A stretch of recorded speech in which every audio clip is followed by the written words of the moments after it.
Alright, hey guys. So, yeah, busy day. Social media's been down. It's been crazy. Everybody's losing their minds. So, yeah, I didn't even think this was going to happen because I think Facebook just got back up like 20 minutes ago. So here we are. And I will start inviting some of y'all, but I'm going to go ahead and pop onto my topic because I've got to pop right back off and get ready for our last military spouse meeting tonight. So that's exciting. Week 4 is almost done. We've got actually technically one more day. Tomorrow is it. And then yeah, so we'll be talking about next steps tonight with those challengers. And some of you who've done challenges, you know what that feels like. Some of you started with us with one of our challenges and have never left, so that's awesome too. Hopefully we'll have some ladies join our fire team officially here this week and continue on with us in our programming and keep making fantastic gains. I've peeked a little bit at some of the results, but we've got some ladies who have lost about 5 to 8 pounds seems to be the average. And yeah, so it's been fun watching everybody kind of go through this journey and challenge themselves and learn new things and having an open mind to maybe doing it a little bit differently than what they've been doing before and experiencing the benefits of that and the surprises of that it actually works. So I'm always grateful for people with open minds and are okay with maybe trying something different for the time being and seeing how it works for them. All right, so do maybe 1 or 2 more invites here. Got lots of people on this page, so I can't personally invite everyone. All right, let me make sure I get Cliff. Oh, I did invite him. Okay. Okay, so if you pop on, I see somebody there. Hey, Laura.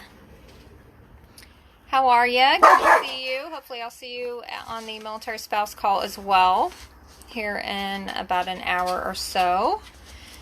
And just ignore the dogs. Okay, so tonight I'm going to talk about hydration and the effects that it has on our bodies. And I learned a lot about hydration through the electrolyte company that we're affiliated with, Element. So they're always putting out really interesting information about hydration and how much this affects our body. And did you know that 75% of people are actually chronically dehydrated? So this is a major issue, not only, with the United States, but all over the world. And of course, there's concerns about, where your water's coming from, the quality of water, what kind of water should I be drinking, how much water should I be drinking? So there's so many different questions. I'm going to actually answer them all in this very short amount of time that I have tonight. So I've talked about hydration over and over and over again. I talk about it with my personal training clients, with our challenge participants. You will always, always, always hear me talking about the importance of hydration and how it can help you with your fitness and health goals. Not just because you're, don't get a dehydration headache or, you can maybe do better with your workouts. Sure, those are 2 benefits, of course. But there are so many other benefits biologically going on with water and your water intake and your hydration intake. So I'm going to kind of go into a little bit of that biology, but the way that I describe it to make it very simple is just think about water is kind of the, and electrolytes, not just talking about water, but electrolytes with it. It's kind of the conduit to the electrical systems that are going on in our body.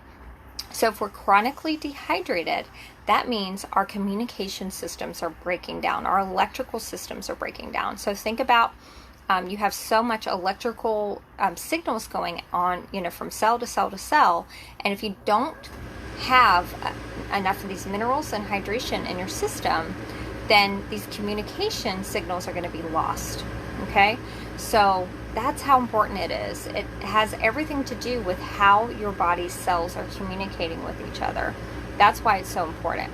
Now, I know a lot of people are just like, who cares? Why would I care about that? I'm going to tell you why you should care about that. I'm going to tell you some research as to how actually hydrating in the right way is going to help you actually increase your metabolism.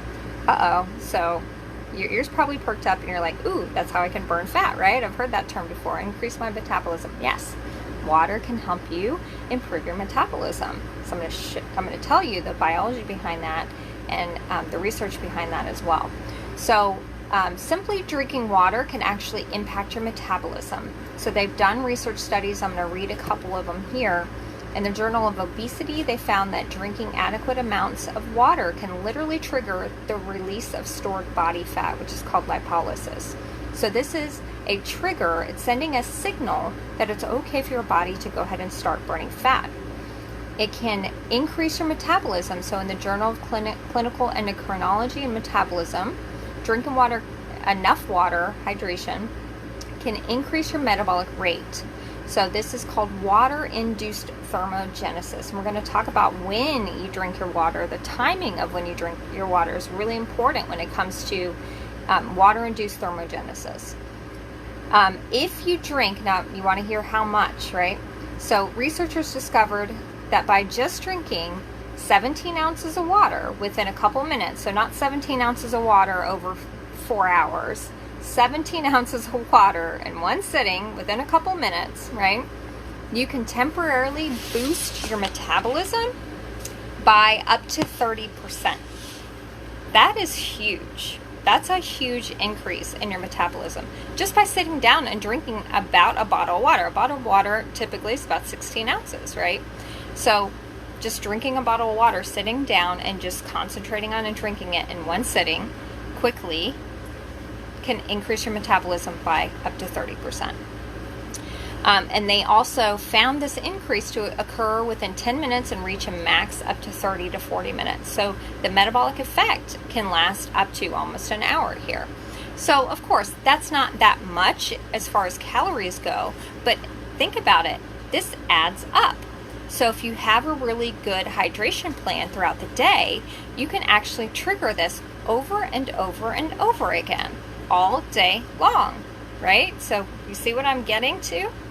So you really should have a hydration plan. It shouldn't be just a willy-nilly like, oh, hopefully I'll just drink this whole thing. That's what most people do. Like, I hope I have a bottle. Hopefully I'll just drink it all one day. So you really should have kind of a schedule where you really focus on drinking a specific amount of water in one sitting at one time. Instead of just sipping and kind of hem-hawing about it, sit down and drink intentionally. I would say up to 16 ounces of water. That's usually what I go for. So I try to, this thing is like, I think like 30 ounces. So I try to drink half of this in one sitting. And then I'll refill it and then, keep working on the halves. Okay. So here are some things that water is responsible for in your body. This is just a short list. Okay. Yeah, good, Laura. I'm so glad that's interesting to you. I'm such a nerd about this stuff, and I think it's super interesting, but sometimes I think it's not very interesting to other people. So I'm glad to hear that you think it's interesting. I should have been a science teacher, I guess. So, water is responsible for the maintenance of your DNA, facilitating reactions in your mitochondria. So this is like the powerhouse of your cell, your energy areas of your cells. Maintaining the integrity of your blood. So your blood is almost over 90% water. So of course that's important. It basically, you're made up of water. Most of you is water. The blood flowing in your system is basically water. So yeah, Laura, and I'll bring that up. I'm going to talk about, some people don't like the taste of water, so we're going to talk about some hacks on how to improve your taste for water, and maybe how you can improve those things too. So I'm glad you do like water. I was one of those people who didn't like water for a very long time, and I would never drink water. I can't even remember drinking water as a kid. We never drank water in my household. It was always juice or soda or milk. Basically, those were the three choices we had. And then as a 20-something, I was drinking Gatorade, sodas, of course, power, drinks, energy drinks. I would never drink water unless like I was forced to in the military, and they would make us drink, and the water always tasted so nasty because they were in those plastic canteens. So I think I just kind of developed an aversion. So I have some tips I'm going to talk about for people who kind of have an aversion to water or don't like the taste of water. So water helps create lymph fluid. So you've heard of your lymph nodes. They're very, very important when it comes to your immune system. Building fluids for your digestive tract. We've been talking over and over and over again about how important your digestive tract and your gut microbiome is. So this helps with that. It also helps with detox. So proper level of hydration helps you detox. Your body's working very hard to detox your system from all the, maybe toxins found in your food, your allergens, the toxins found in our environments. If you're burning fat and losing weight, then your fat is releasing toxins into your system. So that's especially important. I'm always on my personal training clients about this when they're losing weight with me. Pounding the water and electrolytes is to flush those systems out, because you may have stored toxins in that fat that's being released. We don't want them recycling into your system and causing harm and inflammation. So that's super important. Regulating your body temperature, creating your cerebrospinal fluid. So, having a healthy spine has to do with this as well, and that's also super important for your immunity. And then making the synovial fluid for your joints. So if you have joint pain, aches, maybe you have an autoimmune disorder that's one of the symptoms is, the joint inflammation. This can help with that as well. So it's really important that there's two things that you need to know. So your body uses these pathways that are built with water to communicate, right? So, and the way they communicate is through hormones. Right? You do have electrical pathways, of course, like throughout your central nervous system, right? Your brain, but also the way your body talks to each other is through hormones. So you have two communication systems in your bodies, hormones and electronics, and water is super important for both, right? So we're talking about if you are chronically dehydrated, there's a breakdown of both of these systems, and especially if you're looking to improve your metabolism and lose weight and maybe resolve some of your chronic health conditions, not having these hormones talk to each other is a no bueno. That's what we're trying to fix. So if you're chronically dehydrated and not focusing on that, then you are really missing out on the improvements that you could get from hydrating. And in fact, your hypothalamus, which is in the base of your brain, which is the central system for communicating hormones and telling all your different systems that secrete hormones to do what it's supposed to do, is the master regulator. So having appropriate hydration levels is super important, because it also is within your brain, that central communication system for those hormones. So inflammation, dehydration, those are very, very, very important, and water is going to help with that. So how much water should you be drinking? So the guidance usually here is the 8 ounces, 8 glasses. There is actually no research, no definitive research out there that tells you exactly the equation for hydration. It is super personalized. It has a lot to do with your health, where you live, how old you are, what medications you may be on, what health conditions there's so many different things involved in this. So there is no equation.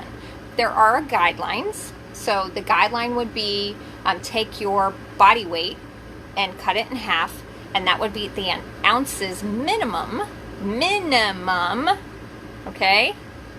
So you should be going over that number, minimum, that you should be drinking every day, right? So, if you weigh 150 pounds, then you're going to be drinking at least 50, 75 ounces of water, right?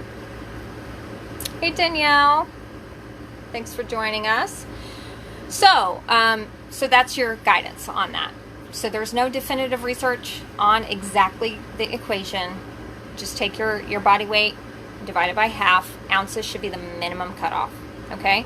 So now let's talk about the quality of water. This is the big question that I get when we talk about hydration. If you are drinking from tap water, so that means also from the water from your fridge, that comes from tap water, okay? If you're not on a well, so if you're on city water, tap water, you do have some sort of filtration system, right? But when's the last time you changed out your water filter system in your refrigerator? I mean, I don't even think anybody knows where it is. So that's probably a no, it's never been replaced. And how long have you had your fridge? Yeah, you see where I'm going with this. So you need to have some sort of filtration system if you are on city water that's not of a well. So if you're on a well, you're going to have some sort of filtration system, but it's going to be probably more pure than city water. So city water is obviously processed. It's usually some sort of filtered wastewater. There are tons of research out there already showing that the typical like American tap water is filled with pharmaceutical chemicals. Even if it's, you know, the best quality water you could possibly get, like New York City, that's like the place they say that we have the best cleaning systems for their water. They have the cleanest drinking water. They still find residual toxins from pharmaceuticals. So even the best filtration systems in the world don't get all this stuff out of these water systems that have been cleaned. So the chemicals and the toxins and the drugs, it's usually drugs that they find, you know, pharmaceuticals, are going into your body. You are consuming them. And you're consuming them because they've been either improperly disposed, because they've been flushed down the toilet or put down the sink by people, or they're getting thrown out into the oceans, and then the you know, water's going into our tributaries and it's being pulled up like that. You know, so there's lots of reasons why this would end up in our city water system. But the bottom line is, please don't drink city water without a really good filter. So there's good filters you can buy. I mean, all you got to do is Google. I can drop some links for a couple of those. For those of you who have been drinking out of your tap or your refrigerator, please run that through a filter. So, you know, have a filter system. If you're on a well, you should be good. You know, you could use one of those kind of zero water testers just to make sure. If you are drinking spring water, if you get, you know, spring water, mineral water brought in, fantastic. That's even better because you're getting the minerals and the elements that are actually required for hydration. So just because you're drinking water, period, does not mean you're hydrated. You could drink 2 gallons of ocean water and not absorb any of it. It has to do with the electrolytes. So the electrolyte balance is what pushes the water into our cells and gets them hydrated. So we have to create that pressure balance between our electrolytes and our cells. Electrolytes are the thing that makes that happen. So there's lots of different minerals and electrolytes, trace minerals, that our body needs from outside sources. We don't get it from food necessarily, maybe with some plant material. But sodium is one of them. Okay, so sodium, salt your food with not table salt, because that's processed salt, like sea salt, mineral salts. My favorite brand is real salt, or putting electrolytes, or just drinking mineral water, spring water. So those are some ways to get that good electrolyte balance. So the water you're actually consuming is actually being pushed into the cells, because if you have water absent minerals, it's just floating around in your body and being excreted, and you're not getting the proper hydration. That water, those water molecules are actually not able to do anything, their jobs and what they're supposed to do, because you don't have the right balance of minerals in your systems. I love Element. We're an affiliate of theirs. We're huge fans. And if you're one of those people out there, let's talk about people who don't like water, because I didn't. I was one of those people. I had to find ways of, you know, flavoring my water to actually get myself to drink it. And then finally, I just kind of developed a taste for water because I stopped drinking all the sugary drinks. So really, I was wanting the sugar. So that's That's what it was. But when I kicked my sugar addiction, then I finally could appreciate a good tasting water. And I'm actually a big fan of mineral water. I got some yesterday. We went to a restaurant and they had one of my favorite brands of mineral water. And I had a bottle of that with just a little lime squeezed into it. It's delicious. So I can drink those all day. So if you're enjoying what you're drinking, obviously you're going to drink more of it. If you're just choking it down and feeling like you're having to force it, then obviously you're going to be deterred away from it. Laura's asking, would electrolytes help with nausea and headaches? Oh yeah. What kind? So do you drink tap water? Yes.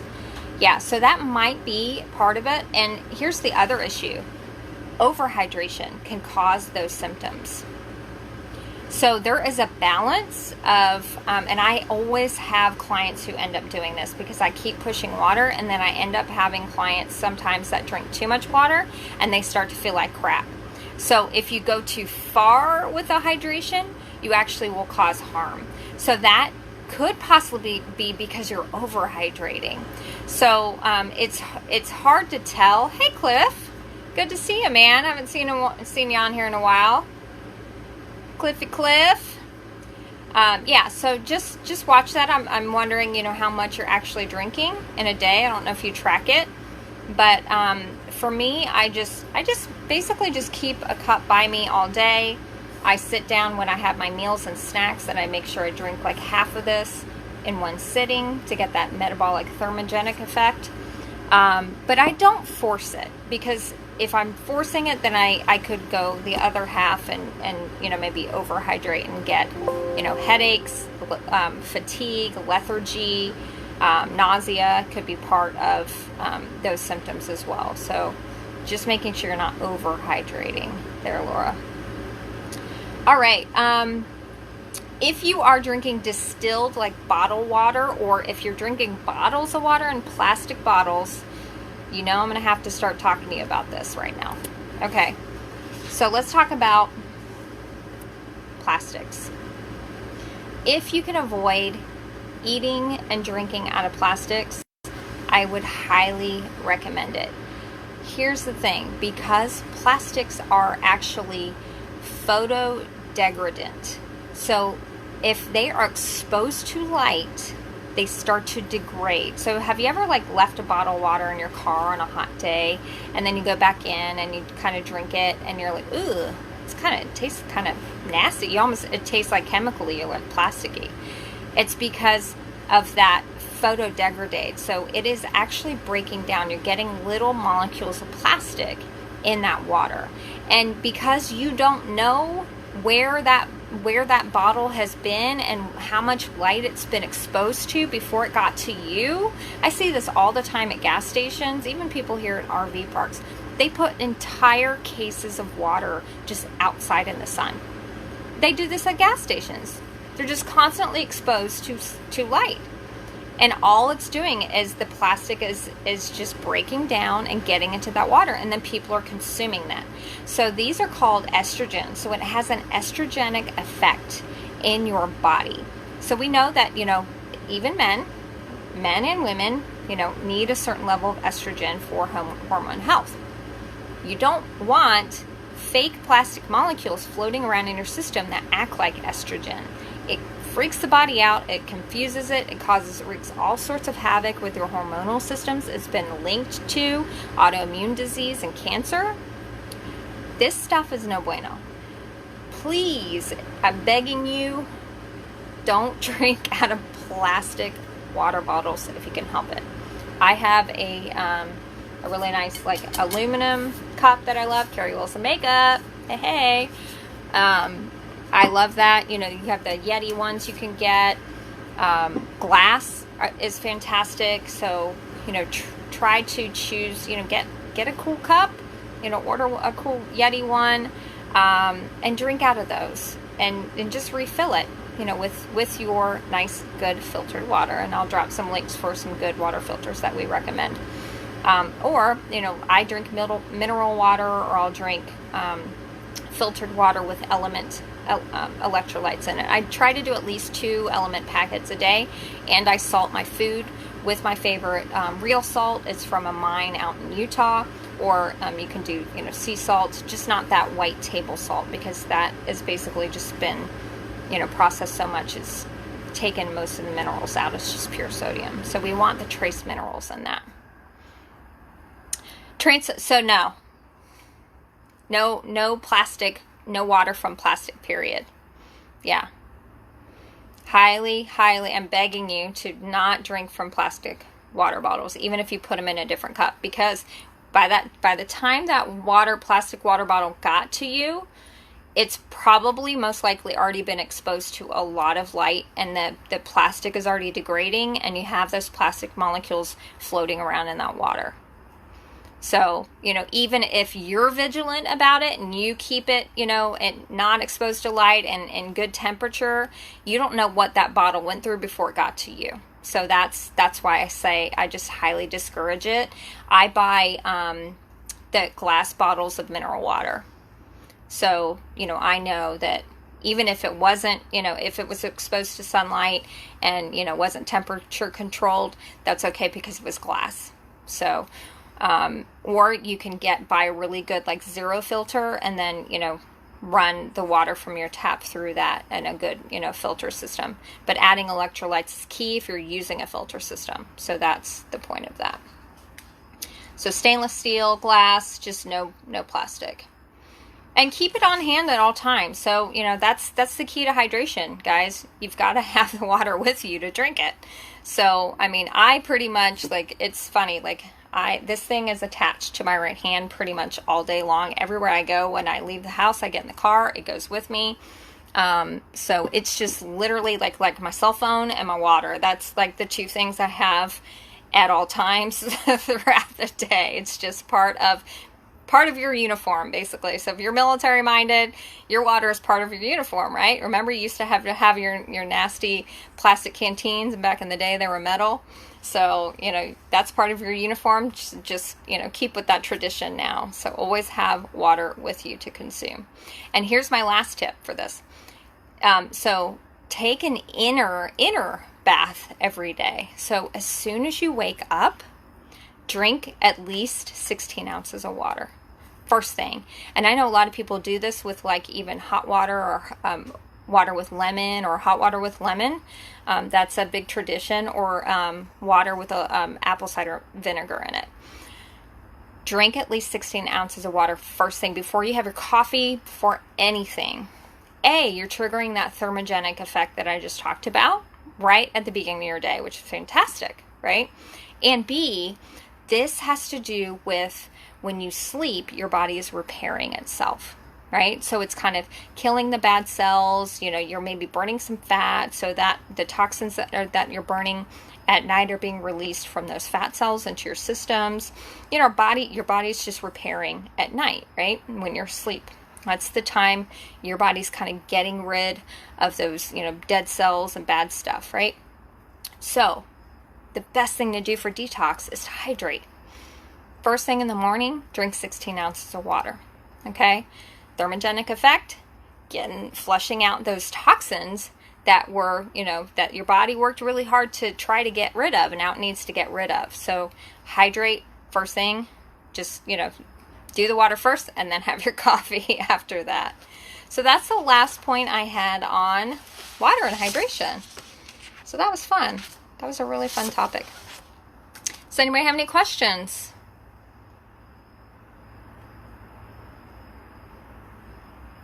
ACV raises uric acid levels. What's ACV, Cliff? Yes, kosher salt's fantastic too. I wouldn't just stick with kosher salt. You also need trace minerals, and kosher salt is kind of a processed salt. So I would also do a different kind of salt. Don't just do kosher. Do pink Himalayan sea salt. Sea salt, real salt is another brand that I love.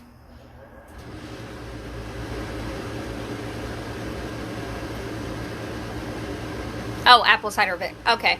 Yeah, yes. For you, Cliff, yeah, because of your history, I know what you're getting at. I would just say, citrus acid would be a good substitute for apple cider vinegar. Yeah, so just like a squeeze of lime or lemon.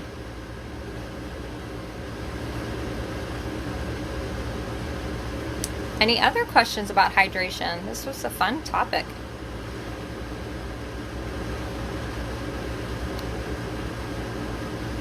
Going once. Okay, great question, Laura. I'm glad you asked this one. Okay. So I'm divided about the coconut water.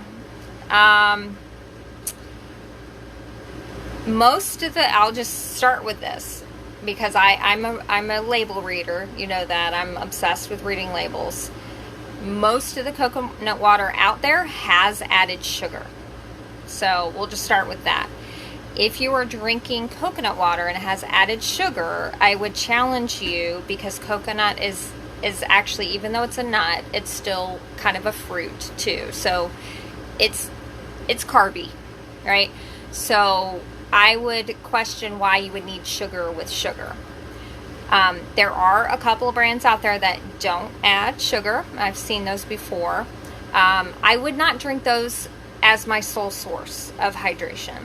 I would say that would be something to drink either maybe before a workout or after for a good rehydration. But other than that, you know, not drinking it like throughout the day for your hydration. So as long as it's a brand with no added sugar, and if you're just drinking it for, you know, like a pre or post workout, or maybe during your workout to help with rehydration during your workout, and you're getting a little bit of the carb boost with it, so that's good. So yeah, I would say that would be okay under that circumstance for sure, but not like an all-day drinking thing. And watch the containers they come in too, because I have seen coconut water in plastic containers. So check that. Any other questions? Yeah, great question, Laura. Glad you brought that up, because that does come up a lot. Okay. Well, thanks guys for joining me, and I will see some of you on our next call at 8 o'clock for the Military Spouse Challenge. And thanks, Cliff, for joining us too. Good to see you on here. And I will see you all next week, and some of you all here in a few minutes. Bye.